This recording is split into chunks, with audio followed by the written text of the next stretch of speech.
there, and welcome to Create Your Best Life with Rex. It's another Wednesday, and I've got a fabulous guest in store for you.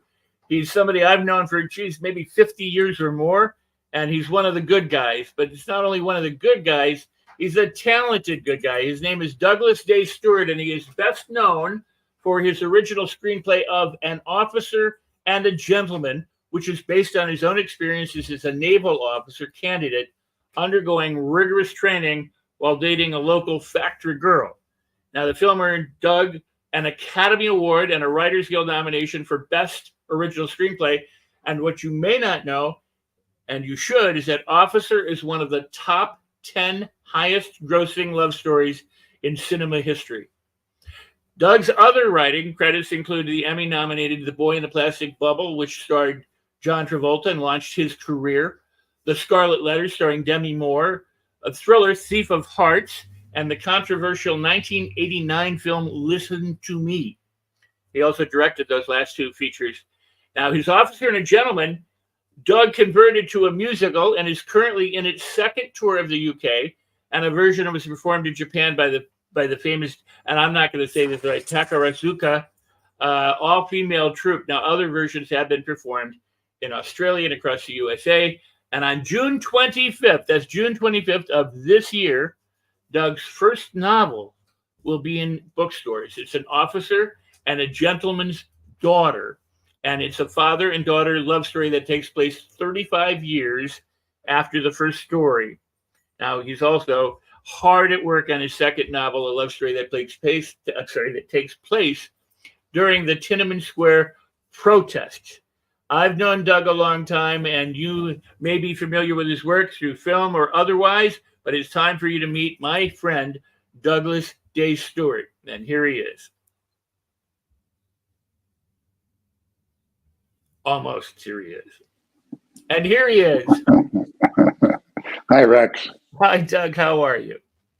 I'm just great. Nice to be with you. It is nice to be with you. You know, the audience should know that we did a 2 or 3 or 4 series on screenwriting back, and they can find it on Spotify. It's at Rex Sikes Movie Beat, and you were on, I think, 3 times. We had your son Sean on with you at least one time during that time, back about 10 or 15 years ago.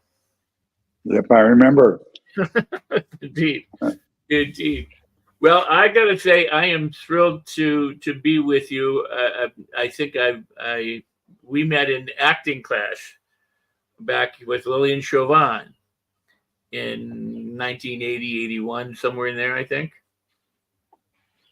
Yep, I remember that very well. Well, Doug was writing, and you had done, I think, Blue Lagoon at that time, and Boy in the Plastic Bubble had been out. And I think Officer and a Gentleman was coming up shortly, or had come up at that time. And you were with Lillian and talking directing and making movies. And I was very fortunate to get to know you because you're just one of the good guys. And you took an interest in some of us in the acting class and allowed us to kind of collaborate with you a little bit, for things. And I just very fond memories of you all this time. So and I have you. Thank you. So let me kind of dive in and say, first, before we get to the novel, which is really exciting, and it's coming out on the 25th of June, and we're going to have a link up for that in a little bit. But the process of having a career as a writer or a director in Hollywood, or for that matter, somebody who wants to act or be a cinematographer, what is the kind of things that somebody needs to know about that industry so that they can more successfully navigate a career? Well, you've got to be pretty damn tough. That's one thing. As a writer, you'll have to protect your material any way you can, and I've learned to be kind of an expert at protecting my material. You have to be on the set. You have to ingratiate yourself to the process. You have to seem unchallenging and to the director, and be a secret weapon for him or her, that they can take credit for anything they want to, but They should listen to you in the process, because you can't expect to have your work survive the process without being there the whole way. So be prepared to jump in and be very hands-on if you're a writer or if you're involved in the film industry in any capacity. It's a very challenging business. People can be very tough. There's a lot of greed. There's a lot of theft. So be prepared to be a tough guy. Well put. So on top of that, you just need to persist and keep at it.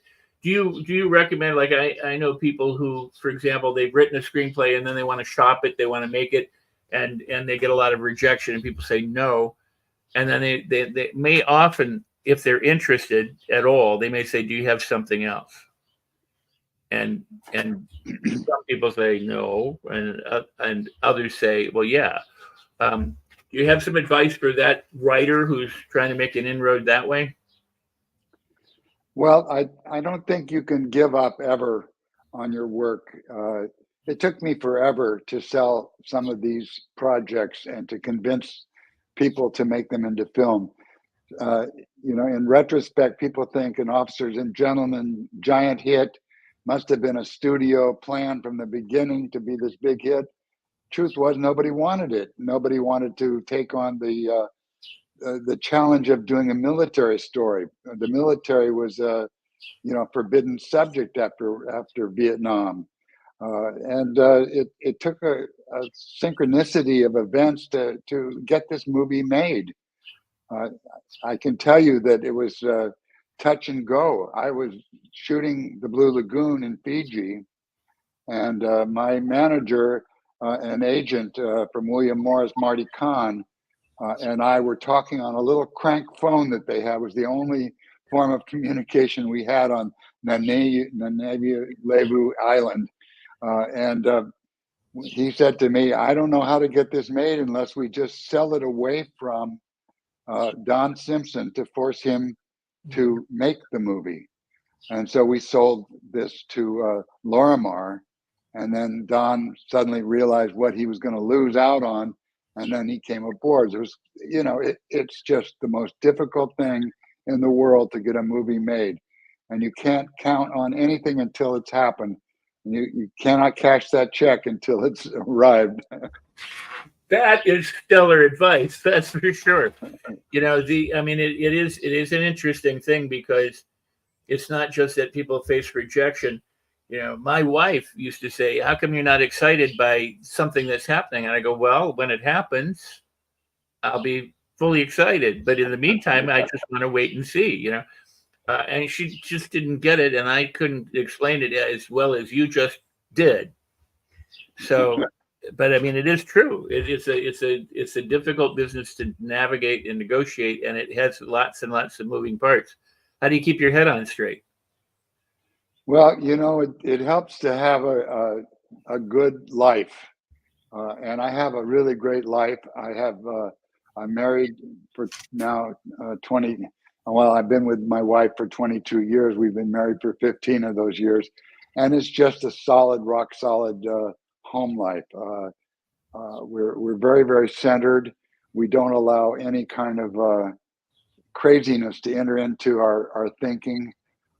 We just navigate our waters very, very carefully and keep each other's feet on the ground. And I think that's what you have to do in the film business. It's a very gravity-defying world, and if you're not careful, you can get swept up to it, and you could buy into egotistical journeys and senses of being an auteur, or you could just overinflate yourself so quickly. You just have to kind of remember that all you are is a craftsman. You're an artist just doing your best, and your job is simply to be honest with your own heart.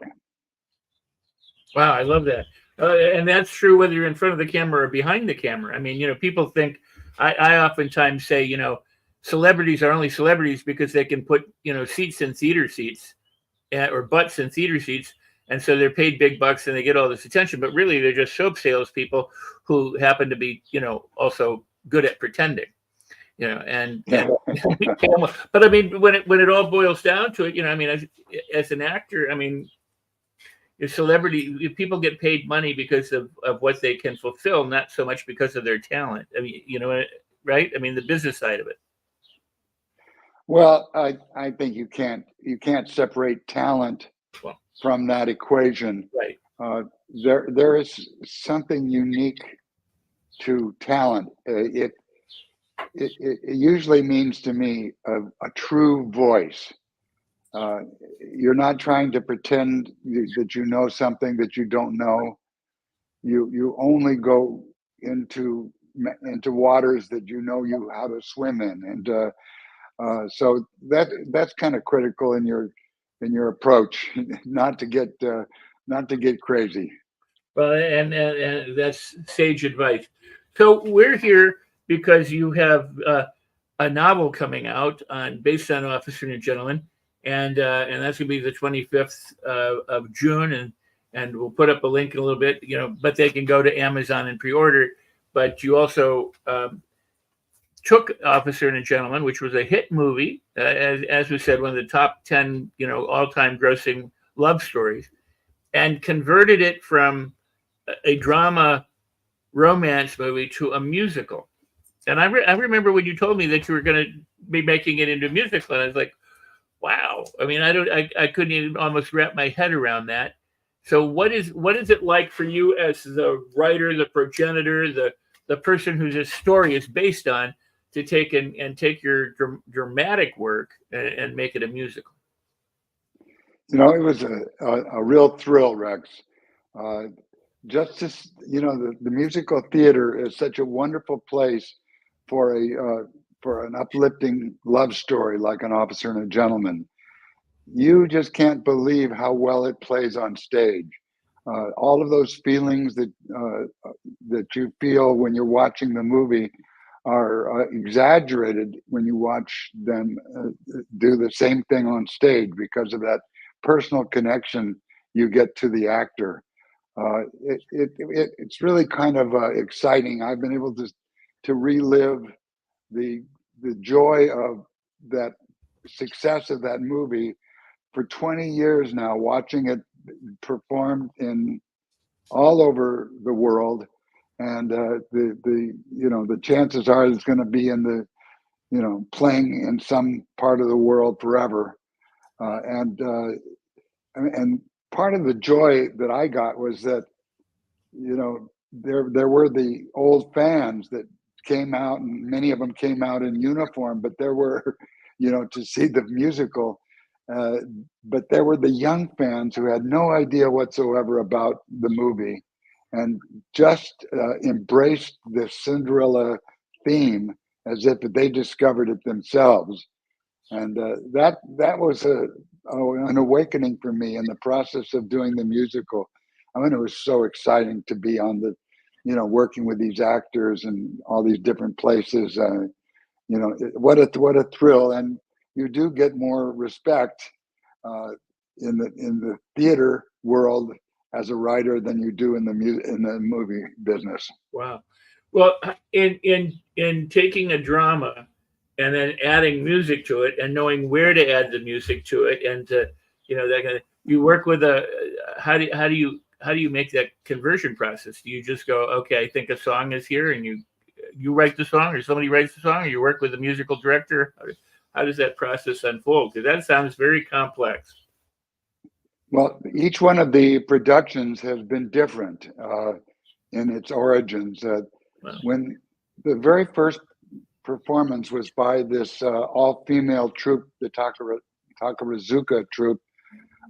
It's a very respected theater entity in Japan, and they did this all on their own. They put their own music in. They just invited me to see how they handled my story, and it was really a beautiful experience. I mean, really, really a thrill. But then we developed this with I took on a partnership with a woman named Charlene Cooper Cohen, who had had some experience in theater, and we developed it with Robin Lerner and Kenny Hirsch as our musical people, our lyricists and our composer. And we did an original score for our Australian production, and it was a terrific score. It was just beautiful, but somehow we didn't quite become the hit we wanted to be in Australia. We were a bit sabotaged by the press. It should have been just a process where people supported you in the development of your musical, but they were out to kill it because it had come from being a movie. So in the next incarnation, it became a jukebox musical, and we did our first United Kingdom tour a few years ago, and working with director Nikolai Foster. He did most of the musical selection, though I had some role in picking some of the songs, and it was thrilling to hear the anthems of the '80s, underneath this story.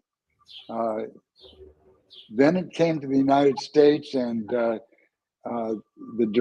producers thought, okay, we're going to hire a veteran New York playwright to come in and write the book and direct the musical. And this toured for a year last year in the United States, and I think it was a decent production, but it was not at all on the level of what I had done when I was doing the book myself in England. It just got watered down and became officer light. It just didn't quite have the same grit as my original story. But the United Kingdom went back and did a second tour. That's touring right now and touring for a whole year. And this is back to my book, and it's just wowing them. It's very, very exciting.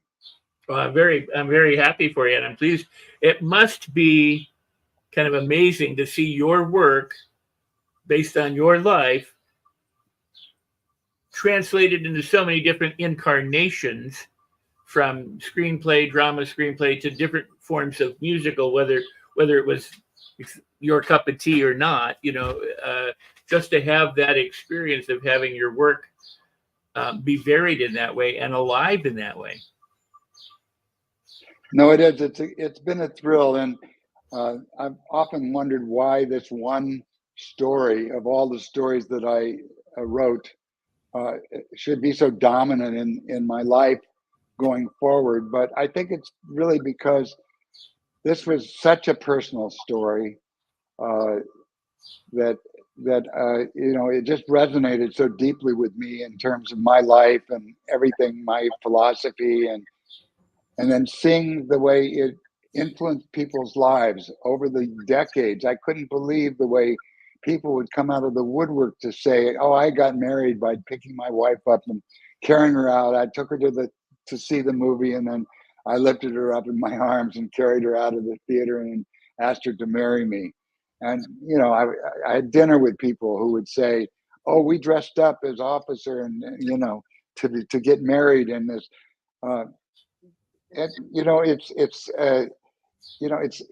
It's a film that has gained its own classic identity over time, and it was bigger than anything I could have imagined doing in any other form. Although I think some of my other films have been just as popular, but it has such a personal aspect about my life. Well, and it holds up. It's as watchable today as it was when it came out. I mean, it is. In my opinion, I think it's timeless, and it's because the story is good. You enjoy the characters, and for those who may not know or who have not yet seen that, it stars Richard Gere and Deborah Winger and Lou Gossett. And is there anyone else you would like to mention from the cast that? Well, David Caruso. Anyway, as I've brought back all of these characters with the book, uh, and just aged everybody 35 years. I love it, and I want to get into your book because um, let's dive in now. But before we do, let me say that in the chat you should see a Facebook group, and it's Officer and a Gentleman. There's the Facebook group, and if you're not in the group, go join it now or after we finish our discussion. If we can get that up on the screen, we'll put that there. It is up on the screen. Facebook group's Officer and a Gentleman, and it's for fans and friends of Officer and a Gentleman. And if you haven't seen the movie, you definitely want to see the movie. And in this case, we're going to talk about what Doug has done since. You went from being a screenwriter and someone who's written the screenplay, play, and musical theater to a novelist. And your book is now The Officer and a Gentleman's Daughter. Is that the correct title? That's right. I want to make sure I got that correct. And it's about obviously the daughter of the lead character, the officer. That's right. It's Richard Gere's daughter, Shannon Mayo, and she's the center of the story. But what makes this different from the original is that it's a father and daughter love story at the heart. There is a young love story that is also part of the story involving a factory guy who pretty much is the Paula character in this story. But it's mainly about a father and a daughter and how they can finally come back together after falling apart on the death of the mother. And it's quite a journey. And there's a mantra that Zach gives to all of the people that he's teaching in jet school. He says, there can be no secret in your heart if you want to fly my plane. And this becomes the running theme of the book. Is we have secrets in our heart that we don't even know what they are. They hide from us. But until we address them, we can never be the person we are meant to be. Wow. Well, I'm going to do this while I can. It's a long link, but I'm going to put it in the chat because for people, they can go right now and actually pre-order the book from Amazon, correct? That's right. That's absolutely right. So it's a slightly long, but they can search Officer and a Gentleman's Daughter and or your name, Douglas Stewart, and they will come up with the book. And I heartily recommend that you look into Doug's work as a novelist. And as we continue to discuss the book, tell me, we were talking a little bit before the show, the difference between what it was like to be a screenwriter and now a novelist, how that process for you unfolds. I think that's a great question. Being a screenwriter was, I put 40 years into doing it, and I had some decent success, but I never felt respected in the way that I thought that a writer should be respected. Everyone can take credit for your work in film, and they often do. Directors are famous for it. Actors will say that they made up their own lines. It's somehow it just kind of eluded me that I was not really, getting the credit that I thought I deserved. I had grown up in a world where I was reading Hemingway and Steinbeck, and I kept thinking, I want to be in that league. I want to write memorable stories like those people did. But I would never get that kind of respect. So this forced me to become a director.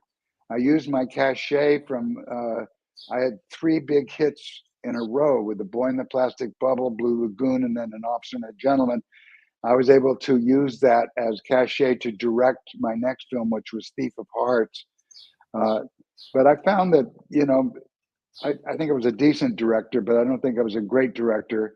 I just kind of had to do that in order to try to claim some of the credit I felt I was not getting as a writer. So this is what young writers have to deal with, is that it's a very, very tricky road. So I'm now in my 80s. I'm 84 years old, and it took me all this time to finally evolve into the writer that I kind of started out to be. And that's the excitement of having made that leap in maturity that only comes when you maybe face your fourth chapter and you have to look yourself in the eye and say, have I really done the work I was put on this planet to do? And I've had to say, no, I haven't. I haven't scratched the surface yet. And it forced me to get down into business and write the book that I'd been putting off forever.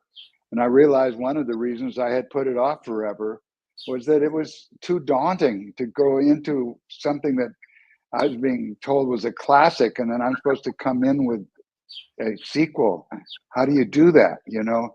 But at my age now, I've raised 3 children, and the third one was a daughter, and finally gave me the experience of a father-daughter relationship, which is a very unique and amazing relationship that very few people have written about and explained the uniqueness of it. And suddenly I had my story.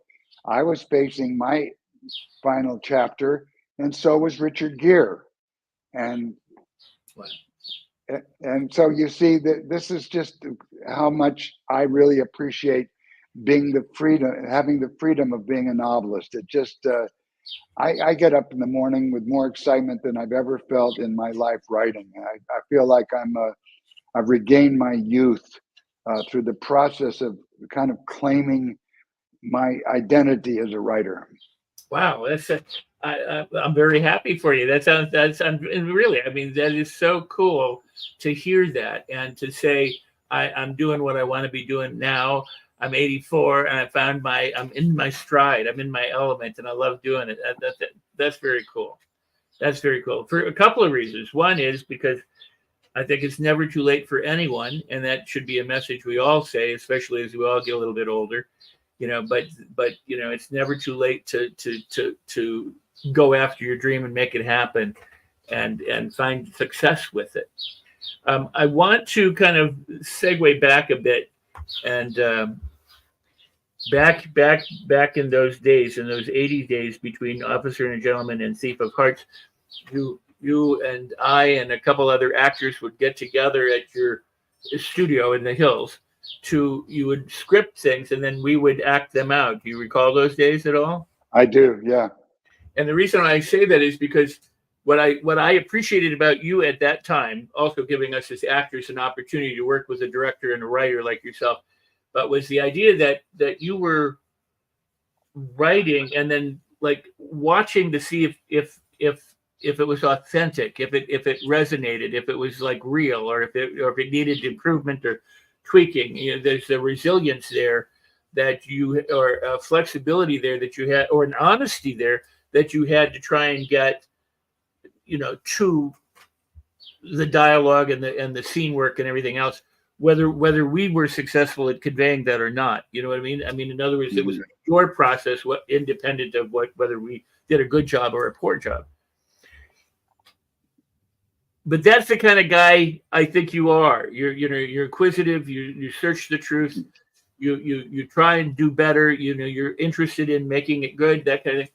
How does that differ from the internal world of a novel with the characters? Is there that same kind of process? Do you run it in your head? Do you just trust now, after many years of writing, that you have a sense of what resonates, or what? I mean.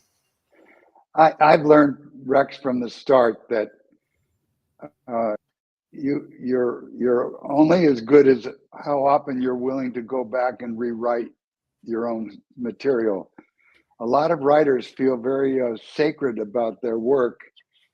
If I did, I would just be horrible because my first time out of the box is always awful.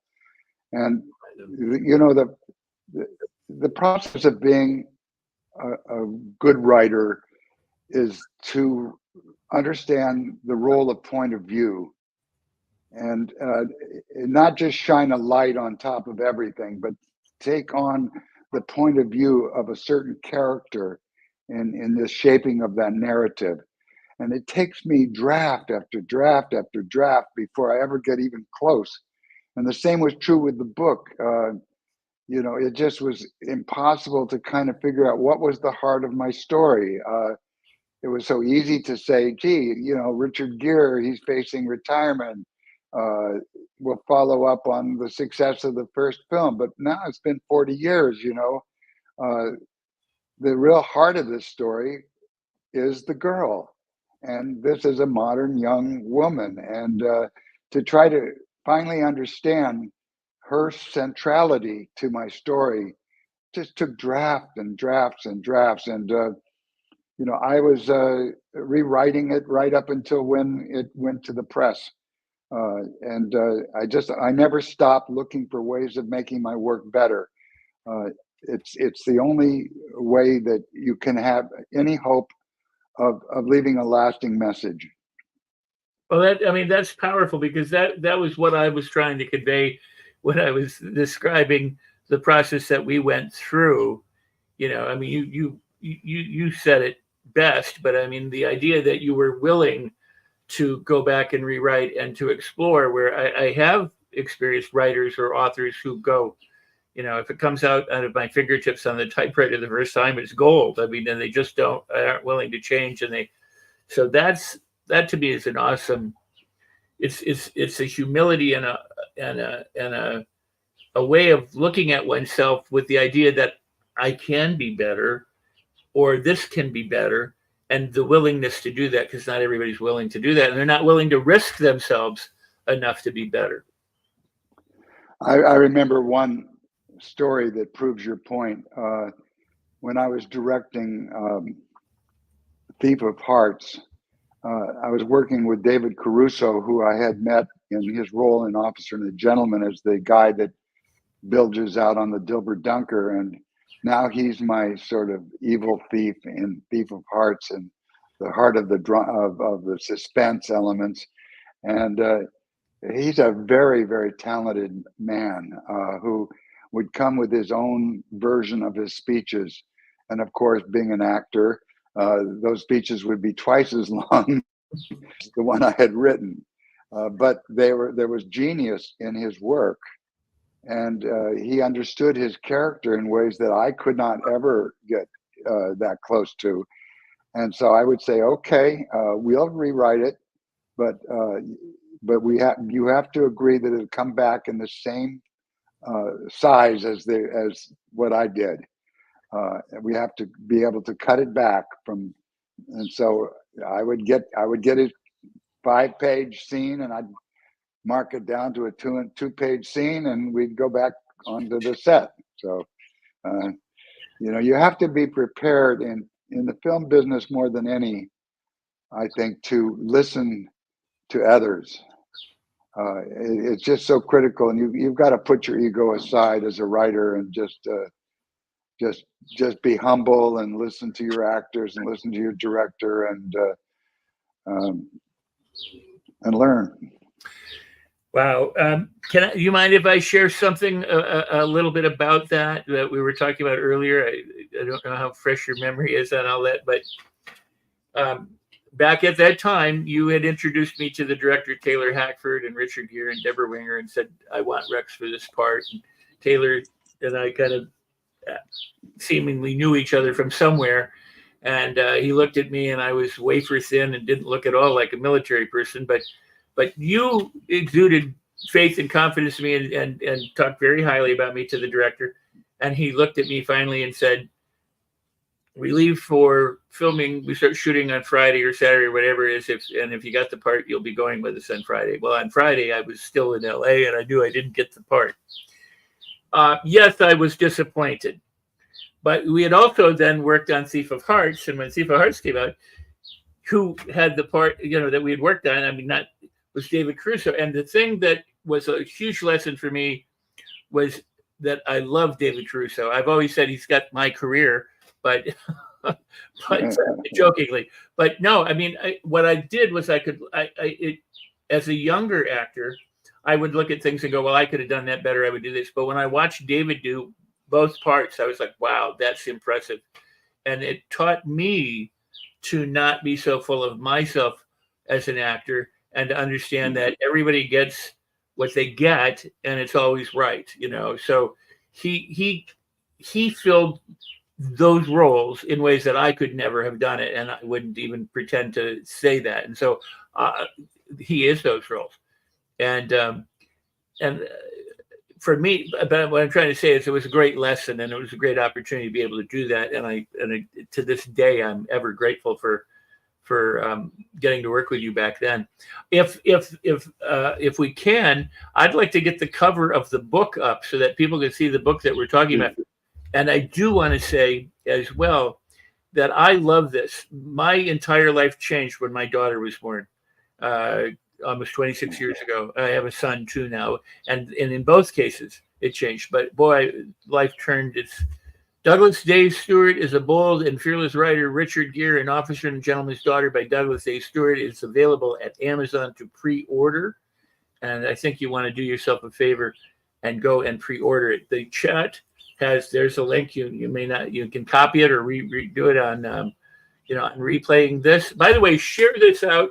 Share this with other people. Like it, subscribe, do what you do with shows like this, and make sure that your friends and family and even strangers see it. Join the Facebook group, Officer and a Gentleman, and be connected to Doug and the book and the material in that way. I'm so pleased to have Doug here. I can't wait for the book's release to see it out there. And so, there you are, Doug. I was looking at the book cover going, we got to get Doug back. But you're there. So the difference between handing a screenplay to somebody, in a meeting room and having a book published, the difference is that feeling must be really, really cool. Well, it really is. And it's a little early to be announcing anything, but we have major interest in doing the film. Oh, wow. And I've been in dialogues with my good friend Richard Gere, and he is excited at the prospect of reprising his role. And just to talk to him on a couple of occasions to get him over the hurdles of his decisions about whether he wanted to take this on was like a trip down memory lane. We had so much fun in the making of the original film. Every night we had dinner together with the producer, Marty Elfon, and tried to keep that film on track step by step. And he remembered my role as I was associate producer, but there I was protecting my work in the way I was describing earlier. Find a way to do it. Direct it yourself, produce it yourself, whatever you have to do. So he and I both remembered the collaboration we felt on the first one, and I know we're both looking forward to that collaboration again. I actually think that it was quite thrilling to see Richard Gere as the father in Officer, Gentleman, and a daughter. I don't know, how many times something like that has happened in history where you can get to come back, reprise a role all the years later, and add a new character in this way. I believe that Richard is one of the greatest actors of our time, and I've always felt that. I think he's a mesmerizing presence on screen, and I know that he's a very deep man. He's really a deep family man, and he wants to bring a dimension to this that's far beyond anything he could have done in the original, because like me, he's facing his last chapter, and he's never stops wanting to do the best kind of work he can do. He's a pure artist. So yeah, it's a thrill to be talking to top producer and one of the biggest producers in Hollywood, and I'm excited to think about casting the movie, and getting the right director aboard, and most of all, I'm looking forward to the casting of the girl. this can be such a dynamic role, and it's a character that you'll find so exciting because she mirrors the father. She's a martial arts expert. She's lived on the wild side. She's not a team player. She's all the things that he was in the original, but she does that in the terms of a young woman in today's world. So she's a great character. Are you are you also writing the screenplay? Oh yes, I plan to do that. How cool. How cool. Is there anything in addition to just what you said that you want to tease us with regarding the book where I don't know, lead us down a lane that doesn't end, so we have to read it? Yeah, absolutely. Um, there are many moments in this that mirror the original film and yet stand alone. The role of Sergeant Foley is critical because he returns in this narrative as a 80-year-old plus curmudgeon who wants nothing to do with helping this girl, but she's turned to him because her father used his name as the boogeyman in her life if you don't brush your teeth, I'm going to send you to Foley. And so all of a sudden, she feels that the only way she can succeed in her impossible mission, and her impossible mission is she would be the first person ever to have been a drug addict who would then go on to fly jets. I mean, what an ambition. And to take on that kind of a journey requires a lot of character, and Wow. the story builds in a very interesting way because a lot of it takes place in the cockpit.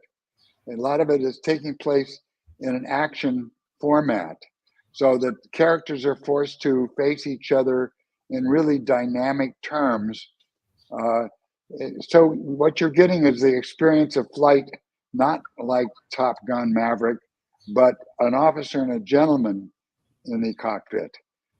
It's character driven. And yet the action sequences are as exciting as the action sequences were in the original film.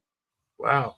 And on top of it, she's an addict who's overcome addiction. Is that? That's right. That's what makes it so challenging and kind of digs into the problem we see so much today.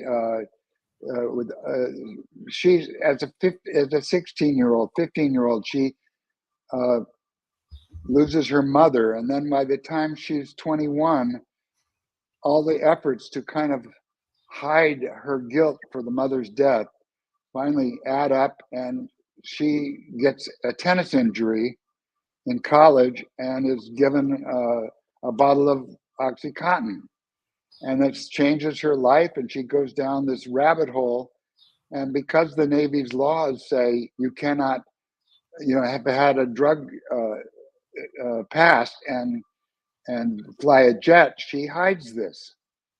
And so both she and her father are taking a giant chance. When he agrees to give her this chance, he doesn't think she's worthy of flying a jet, but he warns her that he'll kick her out before she's ever behind the controls. Still, they are now both felons.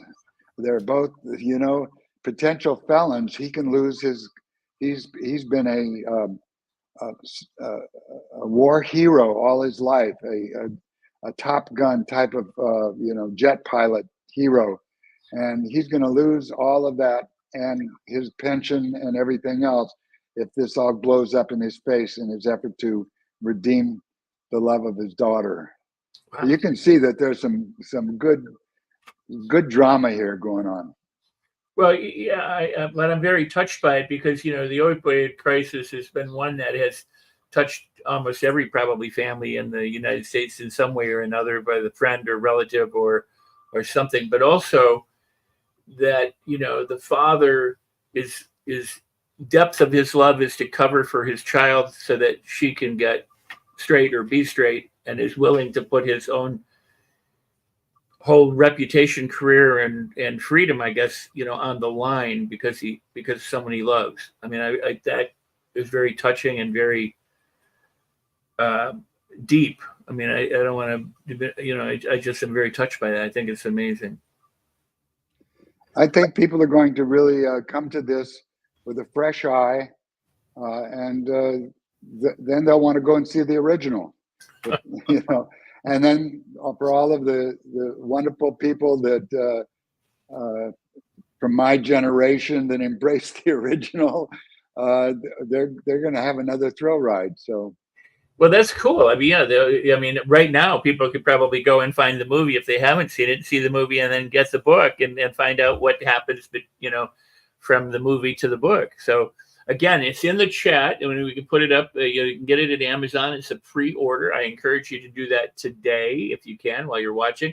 Also, share out this show and be sure to join the Officer and a Gentleman Facebook group that is right there. But you know, do it, share it out, put it out, and get a good read. It's just about a month away, and you can have that book. Now, is it coming out in all fashion, like paperback, hardback, and Kindle, or is it coming? It'll come out in the beginning in hardback and in Audible. Oh, and Kindle, of course. And then I don't know the exact timetable for when the soft cover will come out, and I don't know exactly when the movie will be announced, but it's all coming. It's all going to happen. Wow, that is exciting, and it's an exciting time. So, I don't want to shift too much away from this, but you're also writing another book, or you have written another book. I have. I'm just getting ready to send it out to publishers to hope for another sale. And it's in my mind the very best work I've ever done. It really follows up on the thoughts that I was sharing with you earlier about coming into my own finally at this age. I feel like I'm able to tell a love story on a level that I couldn't touch in my 40s because I was too young and too shallow in certain ways to be able to grasp a love story on a deeper level. I think I hit some nice notes in my 40s and 50s, but I think what I'm doing with Wings of Giants is really quite unique, and I think that this is the one that will establish me as a full-on novelist. It won't have the tie-in of the movie to the book, which will always keep this book from being, you know, the Pulitzer Prize winner, because it's a tie-in in a way. It follows up. It's going to be a movie. It doesn't just sit there as a book.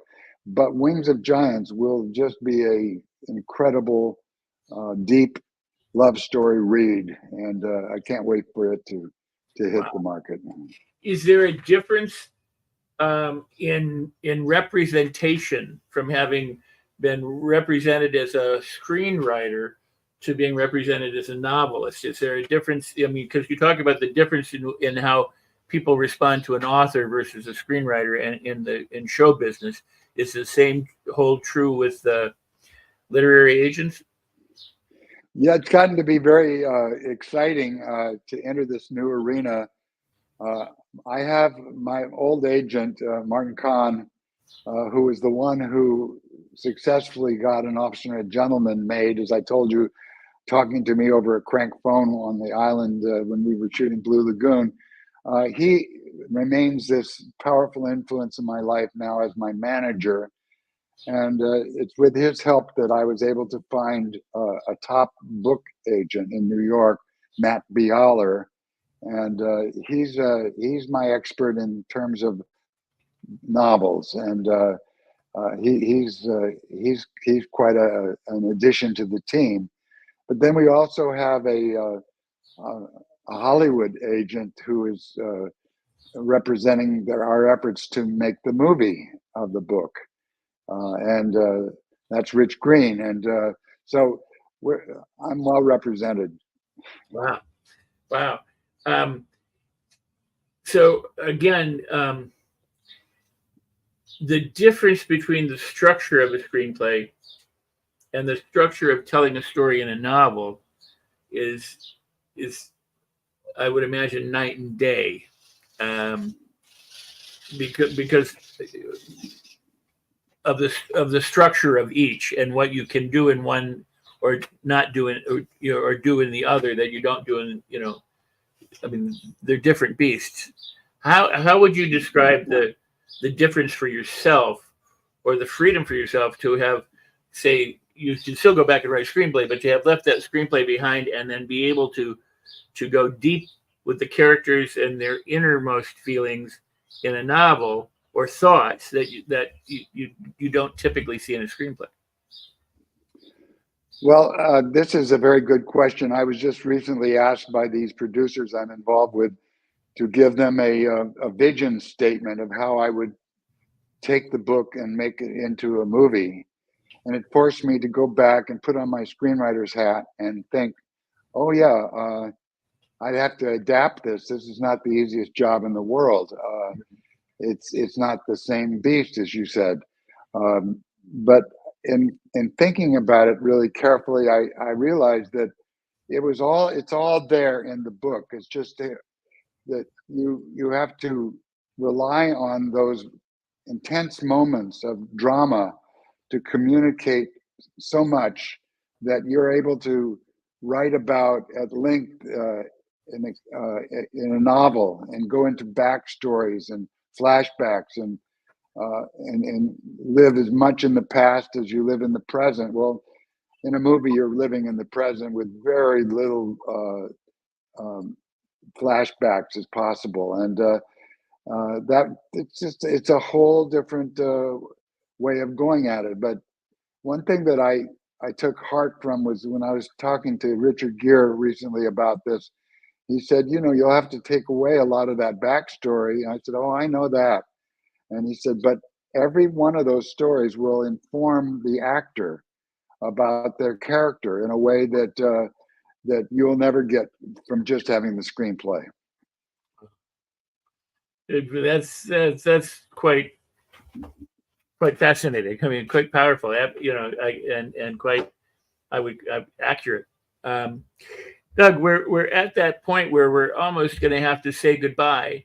And when we do say goodbye, I'd like you to stay in the green room for just a second now, when the show will end, and I'll come join you before we officially say goodbye. Okay. But, great, Rex. Thank you.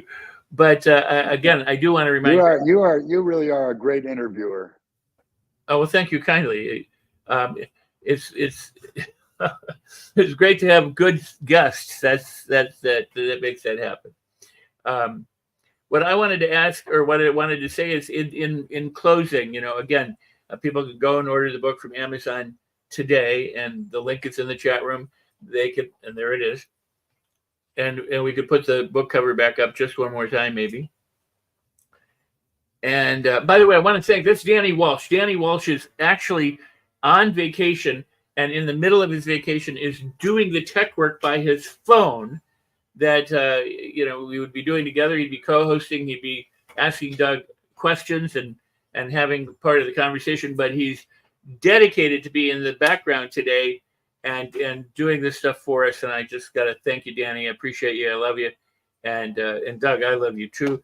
So go, audience, go to the Officer and a Gentleman. Also, this show is in replay, so please share the replay to your friends, to your family, to strangers. Post it on social media so that other people also can benefit from listening to Doug, watching Doug, and learn about the movie and the musical and the new novel and the potential coming up movie. So there's a lot there to share and to make available for other people. And so thank you, Danny. And but in closing, Doug, any thoughts that you would like to leave us with in any way, shape, or form that I didn't think to ask or to talk about that maybe be on your heart that you'd like to say? I think we touched on it earlier, but I would really love to send a message to people of my age or even younger who would have ended their journey in some way with not being satisfied with what they have done. That this life can go on and on and on if you have the right attitude, and your best is yet to come. We don't praise the older generation like we need to. This is a real crime. We put down people for being 80, and you know who I'm talking about. It just it doesn't mean that we're not at our best. We are perhaps beginning to fail a little bit physically. I mean, that's just the process of life. But mentally, you've got your best work right ahead of you, pal. Absolutely. Well said, and poignant and powerful and necessary to be said. As a kid, I hung around with people who were 35 when I was like a teenager, and I thought they were ancient, just absolutely ancient. And yet they were the most profound influences on me. And then I became 25 and they were close to 50, and then I became 35 and they were close to, I mean, in other words, it is such a difficult time for people who grow older and become invisible. Women and men become invisible to younger generations because they don't understand in our culture as much as they do in some other cultures just how much wisdom and experience and value people who've lived longer than them have to offer. And what you said that is so true is that the best is yet to come. So, Doug, I have been honored and humbled and deeply happy that I could call you a friend for all of these many years. And I'm delighted and thrilled to have you here right now and to have you have this book coming out and the movie and all the stuff that you're doing. I love you. I adore you. Thank you so much for that. Thank you, Rex. We'll say great pleasure to be with you. Well, we'll do this again. Okay. And also to love to you and to Sean, your son, who's a friend of mine as well, and to the rest of your family. I want to say have a beautiful day and keep up all the great work. This is thrilling. And thanks for being here on Create Your Best Life with Rex, with Danny and I, and making yourself and your book and everything available to the friends and the fans of this show and to the people who we have yet to meet. So thank you, sir. Thank you. So hang out just a minute. I'll close out the show and then I'll be meeting right up with you. Okay. All right. Thank you. All right. So that was for me just a total thrill and a delight, and I hope it is for you too. I'm sure it is. So please do share. Please do get the book. Please do join the Facebook group and have yourself a great time doing so. Also, my next guest, so barring any changes, is Ben Gay III. He is the last living protege of Napoleon Hill. He and I have been involved in a project for some time. We're going to talk to you about that and about other things. But that's the very next show. And after that, we've got another film producer and an inspirational person who's crossed both paths as I have, where we offer inspirational, motivational, and life-changing transformational programs and workshops, as well as work in the film business. So I'm very delighted with the next couple of guests coming up. So stay tuned. Help share. Jamie Nieto is a good guy. I just saw his name flash up on the screen. He's an Olympic champion. His wife is an Olympic champion. We just got together last week when I was back home in LA, and he write about him in his book, Life on Your Terms. So Jamie, great to see you, and all the people who've said something or shared something, or those I haven't seen. I love you. I appreciate you. If you consider something a problem, it's a problem. If you consider something a blessing, it's a blessing. And that's why I always say celebrate everything. So until next time, my friends, we'll see you at Create Your Best Life with Rex. Go and create your best life.